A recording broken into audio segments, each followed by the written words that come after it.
Sir అందరికీ నమస్కారం అండి.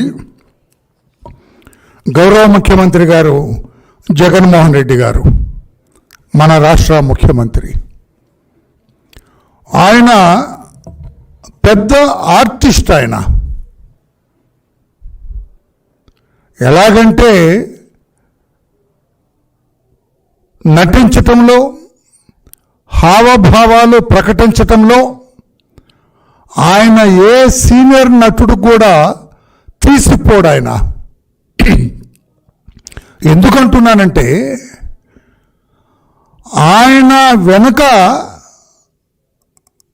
పెద్ద నేర చరిత్ర ఉంది ఆయనకి. ఆయన భారతదేశంలో ఏ రాజకీయ నాయకుడికి లేనటువంటి ఒక నేర చరిత్ర కలిగిన వ్యక్తి మన రాష్ట్ర ముఖ్యమంత్రి గౌరవ జగన్మోహన్ రెడ్డి గారు. ఆయన ముఖ వర్చస్సులో కానీ, ముఖ కవళికల్లో కానీ ఎక్కడ కూడా తాను నేరస్తుడు, తన మీద 11 ఛార్జ్షీట్లు ఉన్నాయి, తాను ప్రతి శుక్రవారం కోర్టుకు వెళ్ళవలసిన పరిస్థితి తనది, కోర్టులో విచారణ సజావుగా జరిగితే తాను మరలా జైలుకు వెళ్ళవలసిన పరిస్థితులు ఉన్నాయని తెలిసి కూడా ఆ ముఖ వర్చస్సులో, ముఖ కవళికల్లో ఎక్కడా కూడా భావం కనపడకుండా ఆయన నటిస్తూ ఉన్నాడు. అందుకే నేను అన్నాను అతను ఒక పెద్ద నటుడు అని. నిన్న సుప్రీంకోర్టులో ఏం జరిగింది? ఈ జగన్మోహన్ రెడ్డి గారి కేసు ఛార్జ్షీట్లు 11 ఛార్జ్షీట్లు 2012లోనే ఆయన మీద సిబిఐ కోర్టులో వేయటం జరిగింది. ఇంతవరకు విచారణకు నోచుకోలేదు. అదే మిగతా కేసుల్లో అయితే ఊరుకుంటారా? విచారణ అక్కడ ఆగిపోయింది అని సుప్రీంకోర్టులో ఒక వ్యక్తి పిటిషన్ వేస్తే అది నిన్న విచారణకు వచ్చింది సుప్రీంకోర్టులో. సుప్రీంకోర్టు పూర్తిగా విచారణ చేయలా. సిబిఐ వాళ్ళు సుప్రీంకోర్టుకి తెలియజేశారు. నేను ఇది ప్రెస్లో వచ్చిన దాన్ని బట్టి మాట్లాడుతున్నాను. నేను సుప్రీంకోర్టుకి సిబిఐ తెలియజేసింది, ఆయన చీఫ్ మినిస్టర్ అండి, జగన్మోహన్ రెడ్డి గారి మీద ఇన్ని కేసులున్న సంగతి మాకు తెలుసు, ఆయన ముఖ్యమంత్రి కాబట్టి కోర్టుకి రాకుండా ఎగ్జంప్షన్ తీసుకుంటున్నారు అని సుప్రీంకోర్టు ఆగ్రహం వ్యక్తం చేసి, ముఖ్యమంత్రి అయితే ఏమిటి, కోర్టుకు రావడానికి అడ్డంకులేంటి అని సుప్రీంకోర్టు చికాకు పడింది. నేను ఎందుకు ఈ విషయాన్ని ఇప్పుడు ప్రస్తావిస్తున్నానంటే, జగన్మోహన్ రెడ్డి ఏమి లేనట్టుగా ఆ చేతులు ఈ చేతులు ఊపుతూ ప్రజల్లో ఉంటున్నాడు. ఆయన ప్రజల్లో స్వేచ్ఛగా మాట్లాడే హక్కు లేని మనిషి ఆయన.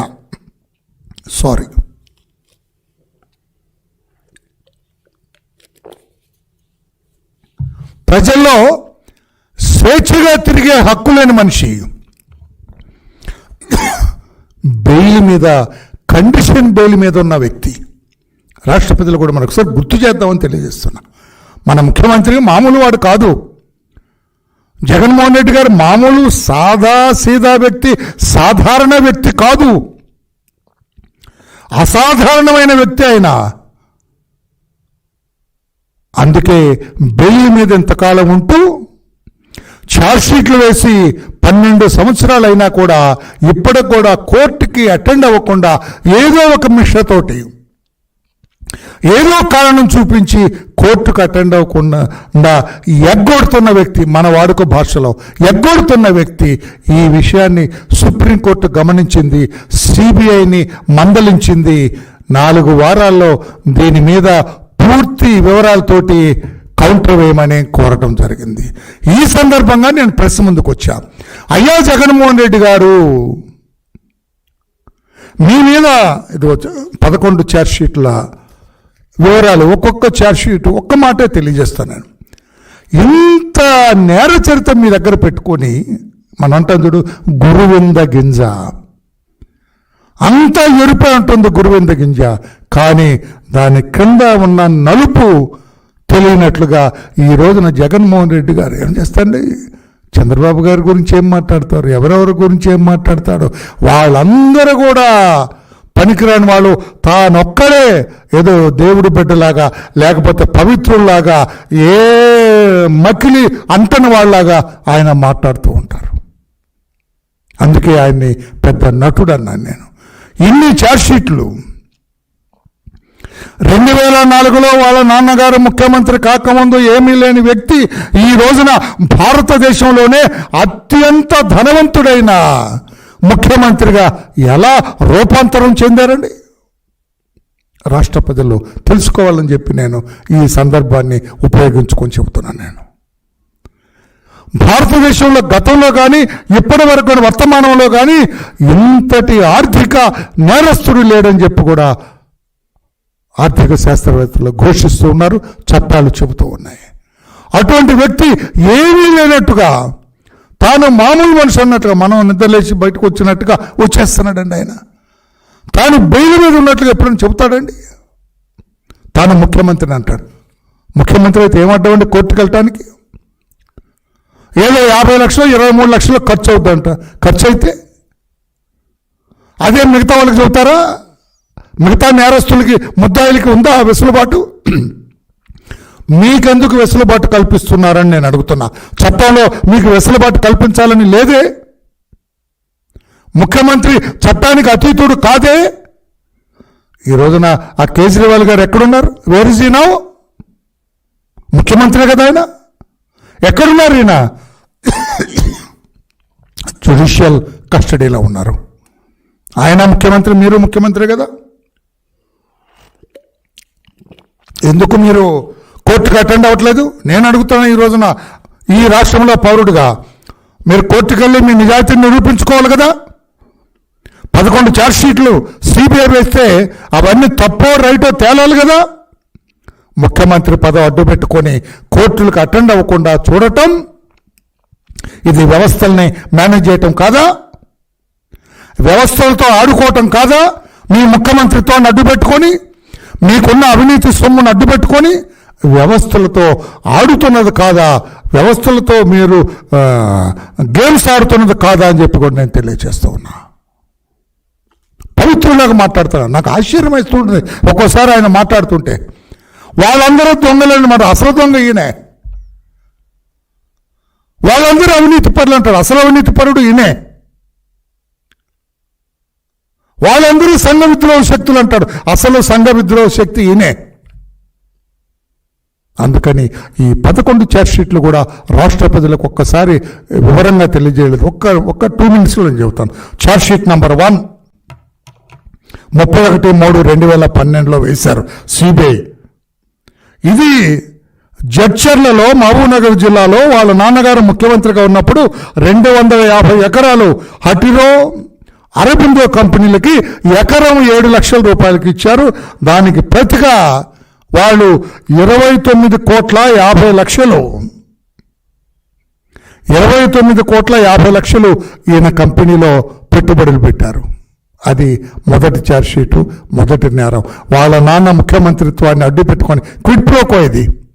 అక్కడ ఎకరం 56 లక్షలు చేసేది 7 లక్షలకు వచ్చింది. ఒక ఎకరం మామూలుగా అమ్మాలంటే ప్రభుత్వం మార్కెట్ రేట్ 56 లక్షలు ఉంది అక్కడ. దాన్ని 7 లక్షలకు ఇచ్చారు. అది మేలు చేసింది. ఎప్పుడైతే 250 ఎకరాల్లో ఒక్కొక్కటి 56 లక్షలు అయితే ఎంత డబ్బు వస్తుంది ప్రభుత్వానికి? 7 లక్షలు అయితే ఎంత ప్రభుత్వానికి వస్తుంది? 7 లక్షలకి అమ్మారు.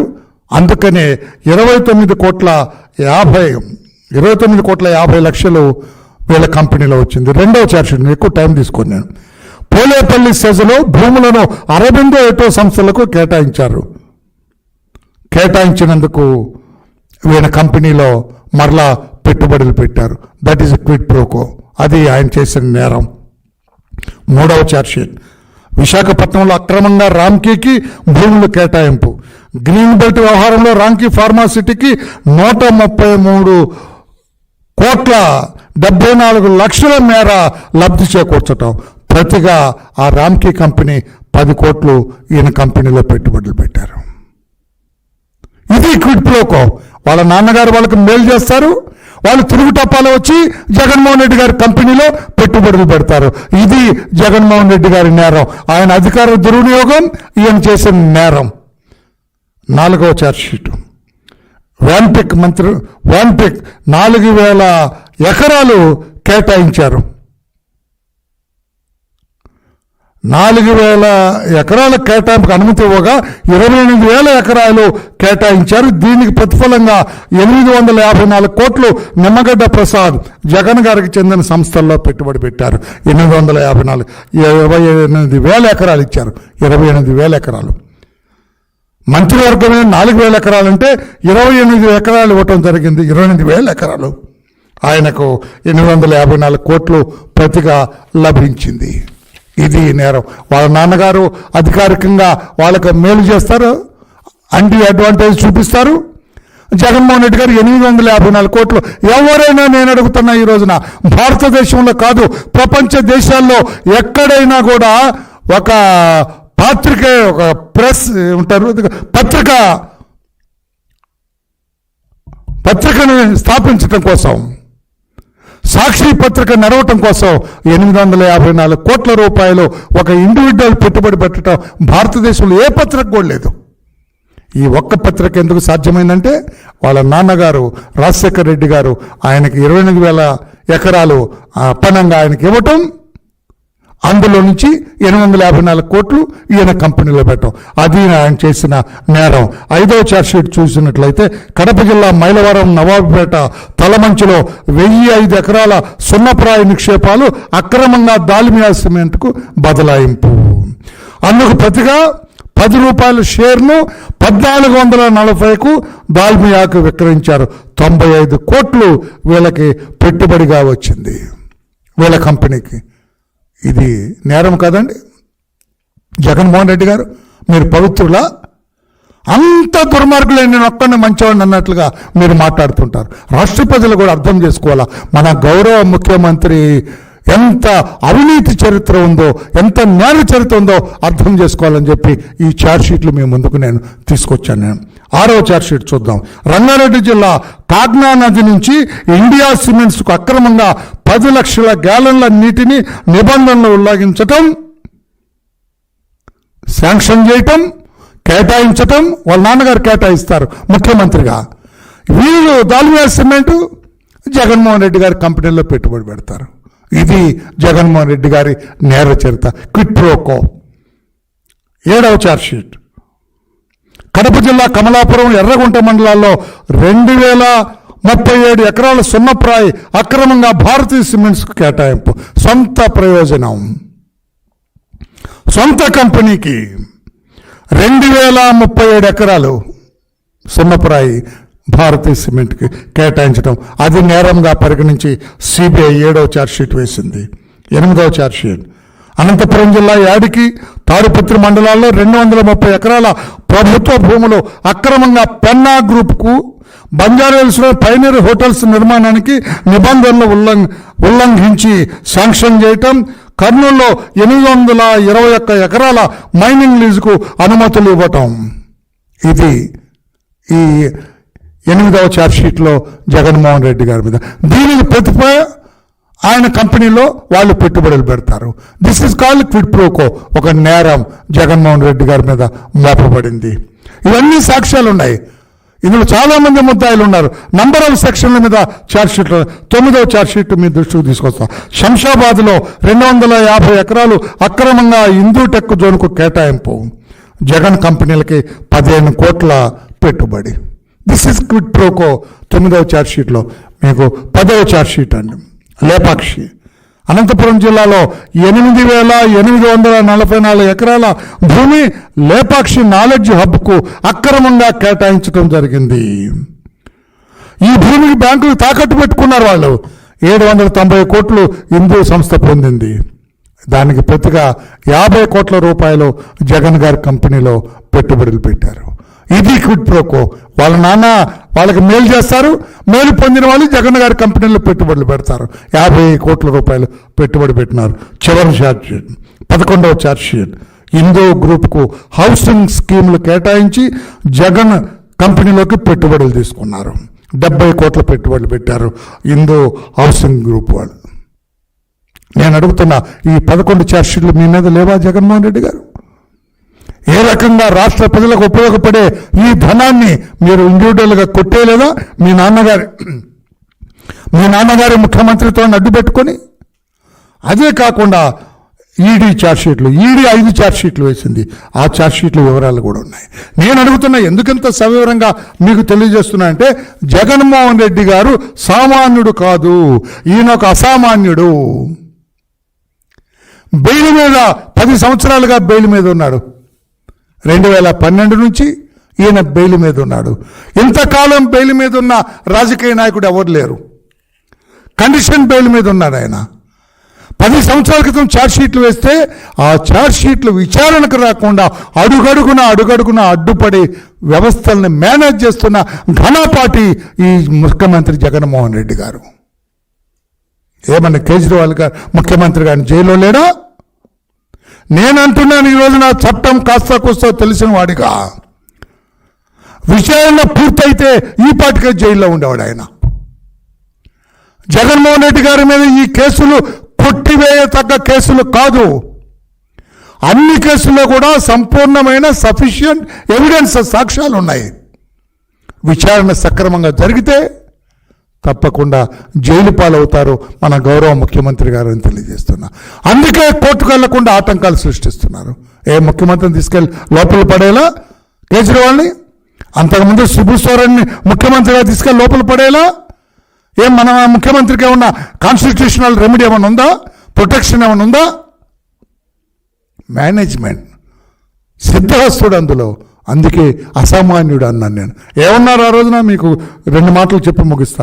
సుప్రీంకోర్టు జస్టిస్ ఆఫ్తాబ్ ఆలం గారు ఇంత తక్కువ వ్యవధిలో 43,000 కోట్ల ఆస్తులు ఇతనికి ఎలా వచ్చాయి? అది వరలరామయ్య అంటున్న మాట కాదు, మా అధినేత చంద్రబాబు గారు అంటున్న మాట కాదు. సాక్షాత్తు supreme court judge justice Aftab Alam గారు ఎంత తక్కువ వ్యవధిలో 43,000 కోట్ల ఆస్తులు ఇతనికి ఎలా వచ్చాయి? ఆ ప్రశ్నకి సమాధానం చెప్పే ధైర్యం మీకుందా? అందుకే అంటున్నా, సామాన్యుడు కాదు, మహానటుడైనా. సినిమా యాక్టర్లు వాళ్ళ మొహానికి రంగులు వేసుకొని పాపం వాళ్ళ వృత్తిపరంగా వాళ్ళు నటిస్తున్నారు తప్పితే, ఇతను ప్రజా జీవితాలతోటి ప్రజా ఆస్తులతోటి నాటకాలు ఆడుతున్న నటిస్తున్న మహానటుడు జగన్మోహన్ రెడ్డి గారు. రాజకీయ కక్ష సాధింపులకు న్యాయస్థానాలను వేదిక చేసుకోలేం. మకిలి అంటిన చేతులతో కేసులు వేస్తారా? మకిలి అంటిన చేతులతో కేసులు వేస్తారా? సుప్రీంకోర్టు విజయమ్మ గారిని, వీరి తల్లి గారిని మందలించింది 23/7/2012. సుప్రీంకోర్టు అన్నది ఒక వ్యక్తి, పాత్రికేయ సోదరులు వినాలని, ఒక వ్యక్తి కేవలం 10 ఏళ్లలో 1,000 కోట్ల రూపాయలు ఎలా సంపాదిస్తారు? Supreme court comment. That was on 5/10/2012 comment.